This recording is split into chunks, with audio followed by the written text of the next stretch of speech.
Waumini wa dini ya Kiislamu nchini wametakiwa kuendeleza umoja na mshikamano katika mwezi mtukufu wa Ramadhani na miezi mengineyo. Akizungumza kwa niaba ya Rais wa Zanzibar na Mwenyekiti wa Baraza la Mapinduzi Dr. Hussein Ali Mwinyi, Spika wa Baraza la Wawakilishi Zanzibar Mheshimiwa Zuberi Ali Maulidi katika hafla ya kongamano la Afrika Mashariki la kukaribisha mwezi mtukufu wa Ramadhani lililofanyika Bububu Betrasi, wilaya ya Magharibi A, mkoa Mjini Magharibi. Hata hivyo, Mheshimiwa Zuberi amewasisitiza wafanyabiashara kupunguza bei za bidhaa zao ili jamii kumudu bei hizo, na hapa anaanza kuongea.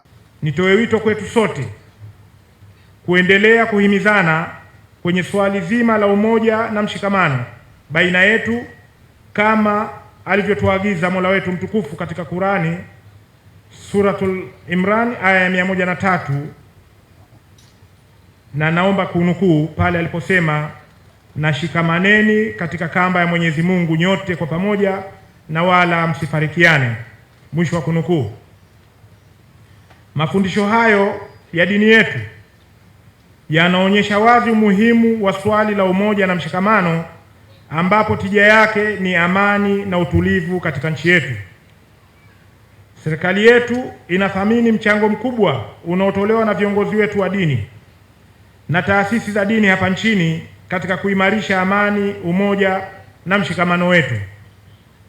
Kadhalika, serikali itaendelea kushirikiana na viongozi na taasisi za dini katika kuimarisha maadili mema, kudumisha amani na mshikamano katika taifa letu ili kuleta maendeleo kwa wananchi wake wote.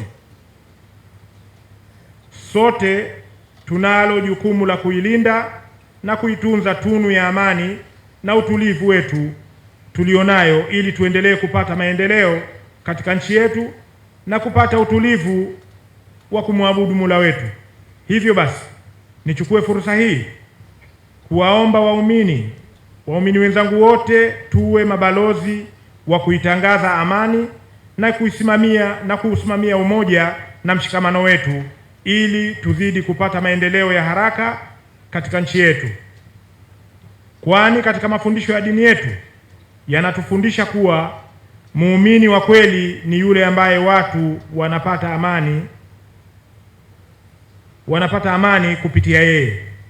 Hivyo basi, naisihi nafsi yangu na wananchi wenzangu kwa ujumla kuendelea kuimarisha amani, mshikamano, maelewano na kujenga ngome madhubuti ya mapenzi baina yetu kama tunavyoelekezwa hayo na dini yetu tukufu, hasa katika mwezi huu mtukufu unaotukabili mbele yetu.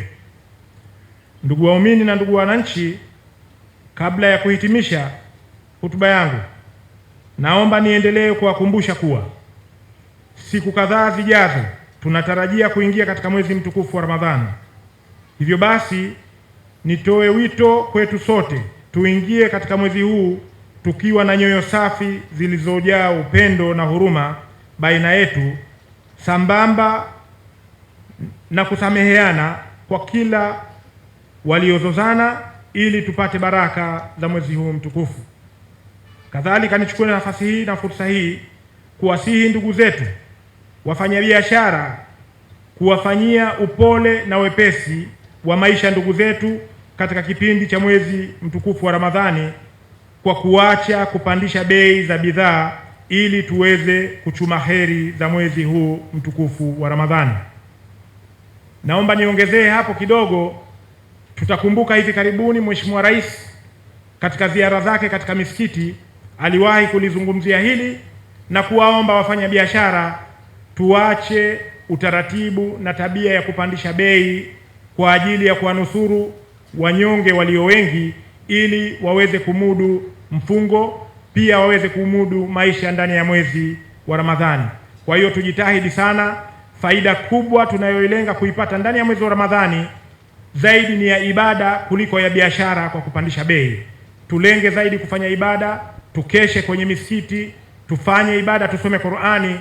Hayo yatatupa faida kubwa kuliko kupandisha bei za bidhaa na kuwafanya wanyonge kushindwa kupata hitajio hasa la futari. Kwa hiyo naomba niliongezee hili kwa vile Mheshimiwa Rais na hili aliligusia sana kwenye misikiti alipokuwa akifanya ziara. Kongamano hilo lililohudhuriwa na viongozi wa dini kutoka nchi za Afrika Mashariki ikiwemo Kenya, Uganda, Misri na kadhalika. Mada mbalimbali zilizowasilishwa katika kongamano hilo ikiwemo umoja na mshikamano, Ramadhani na Zanzibar. Nikiripoti kutokea Zanzibar, Abdalla Balozi, Sema Africa TV.